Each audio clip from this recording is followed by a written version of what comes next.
On December 4th, 1891, Russell Sage had a hunch. That was nothing new. Hunches were a big part of his business life.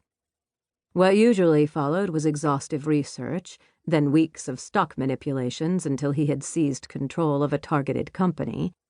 There were few regulations on the stock market, but even so, his methods were considered to be at the very least unethical and most probably illegal.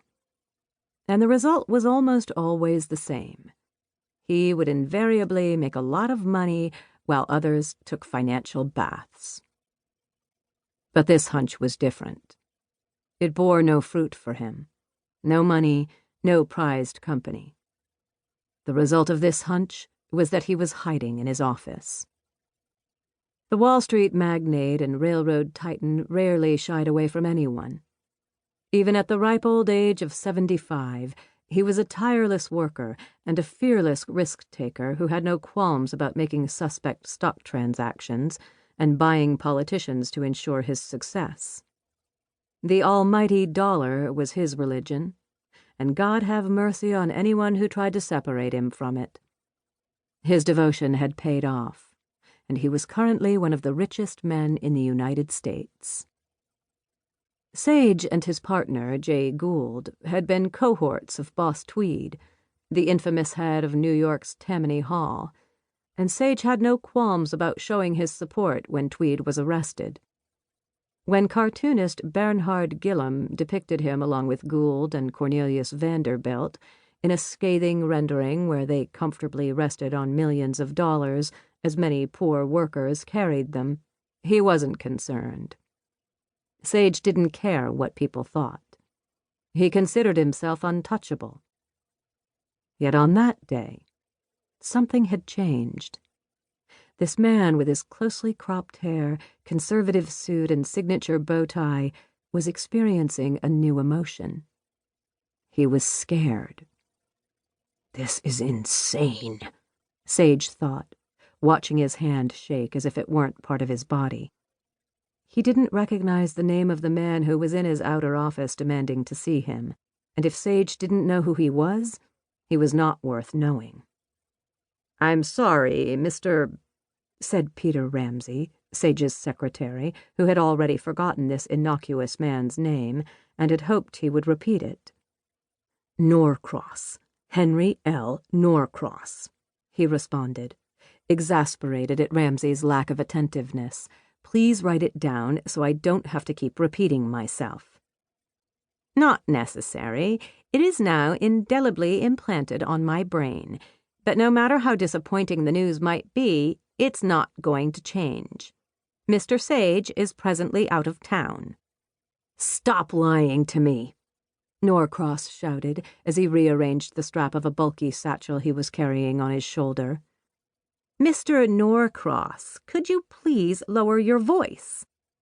"Mr. Sage has a board of directors meeting for Western Union this afternoon, and a stockholders meeting for his railroad properties tomorrow. Don't try to tell me that he'd miss those. He never misses them." "You seem to know so much about his activities. You tell me where Mr. Sage is." Ramsey raised his voice almost to Norcross's level. It was a signal to Sage. Essentially, Ramsey was telling Sage that if he had any desire at all to see this man, now was the time to show himself, or he would dismiss him post-haste. Sage didn't know what to do. Like the man had said, he did have a board of directors meeting later that day. Even if he slipped out the back door, where was he to go? Trekking all the way home and returning in a few hours seemed like a waste of time. He was a man who firmly believed in rational thought, and he could not find any justification for his completely irrational desire to flee. Suddenly, he got angry. If this fellow thought he could come into his office and intimidate him, he was dead wrong.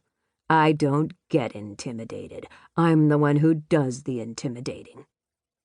Sage straightened up and marched into his outer office. "What's all the commotion about out here?" he asked, sporting his best stern Russell Sage visage. Upon seeing him, Ramsay felt the need to cover and acted surprised. "Oh, Mr. Sage, you've returned. I didn't see you come in, sir." "How unexpected. And from out of town, too," Norcross said facetiously. "I wonder if he still has his luggage in his office."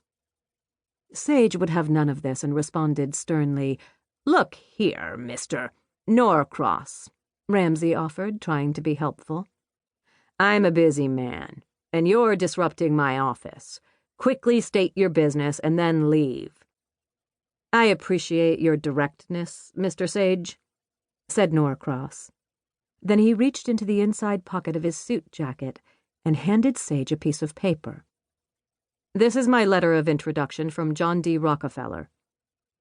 "Oh," said Sage, softening a bit. "From John."